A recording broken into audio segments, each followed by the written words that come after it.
Hello, this is the last session on Specific Relief Act. Today we will be dealing with declaration and possession. We already read that this is one of the points for specific performance. When there is a suit for specific performance, it can also be for declaration or possession and oblique or. So when you write, it shall be declaration and oblique or possession, because it can be either one of them or both of them. Usually it will be declaration and possession case, but it may be only for possession also. Okay, so this we will be dealing with today. When we are talking about possession, we speak about repossession. Why do we speak about repossession? Because the possession is already there with the other person, whom we call as the defendant. Okay?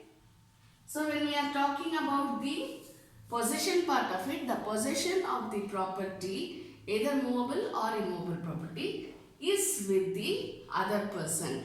So when we file a case for declaration and possession, how will it be? Or when we file a case for possession itself, how will it be? It will be the plaintiff who should get the repossession of the property. With whom is the property presently? It is with the defendant, that is the other person. Okay. Now this repossession can either be, this possession will usually be unlawful possession.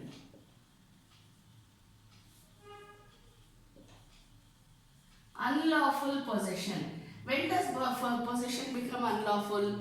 When it is not as per law. That is the usual answer. But why? When does it become not as per law?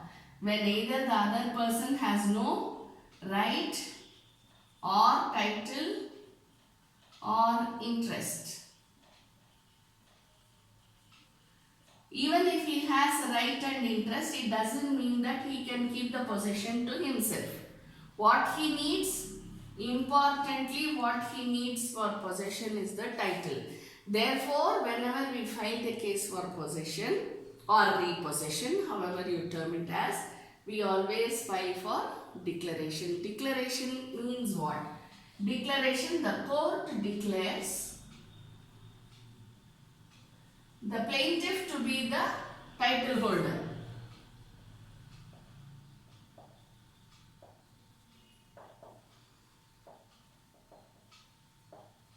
When you say title, what do you mean by title?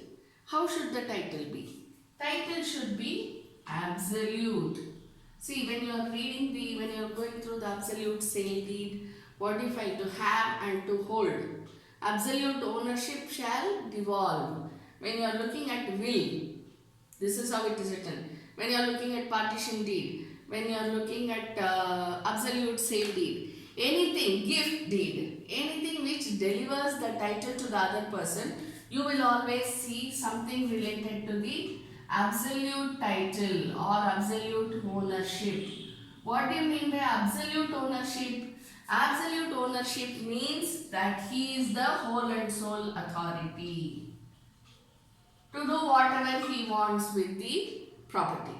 So when we are talking about the possession, when does it become unlawful? When there is no right or title or interest. But main over there is the title. Okay. How will you get back the title? By declaration. So this is what is important. So declaration, when we say, it is the absolute title, absolute ownership. When we look at Sale of Goods Act also, what we read over there is a passing of the title. What all passes along with the goods? Title, the item itself, that is the good itself, the risk, the possession.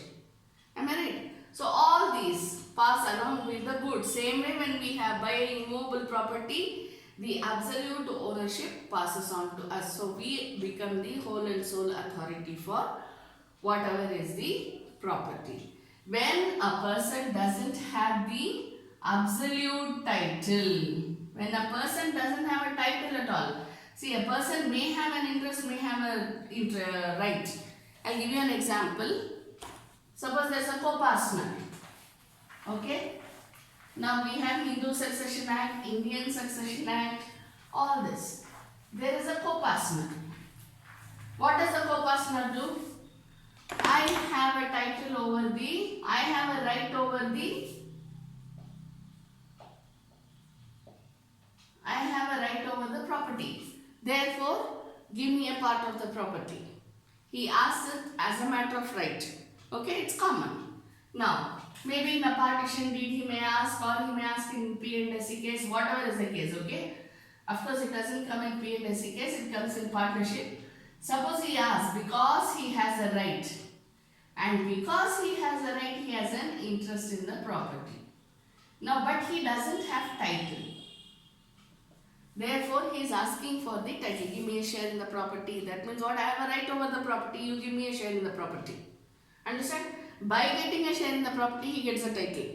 Suppose he has right, he has interest, but no title. But he is in possession. Okay? While the person who has the title is not in possession, then this will become unlawful possession. If this person says, come on, I have the right over this property, I am not going to give this property to you. I am not going to give this property. He has no right to tell the title holder, I am not going to give the property to you. He can only ask the title holder, give me a share in the property. He cannot say, I am not going to give a share to you. Okay, I am not going to give back the possession to you. So what will the title holder do? He will say that he is in unlawful possession, Your Honor. So kindly give me back the possession. Understand? So in this case, there will be a declaration and a possession case. Clear? And when we are, of course, when we are talking about this unlawful possession, what do we look at? We also look at mesne profits. Am I right? Mesne profits is what? Unlawful gain. Gain got out of unlawful possession. See, suppose this is an agriculture property. The example that I gave you is of an agriculture property. The person has been tilling the land, whatever is involved in the agricultural activity. He has been doing it because he is in possession. But the title holder is somebody else. Okay? So the title holder says, give me the repossession, and he has taken mesne profits from my property. Suppose he doesn't have the right and title also, right and interest also. He says that he is in illegal possession. I need all the gains that he has gained out of the unlawful possession of my land. Therefore, it becomes mesne profits. Usually when you go to see, there will always be a relief for mesne profits as well, along with declaration, repossession. Okay, so whatever is the situation, the facts of the case may be different, but when it is a case for declaration and possession, be very clear that it is a case for specific performance. Here, how does specific performance happen?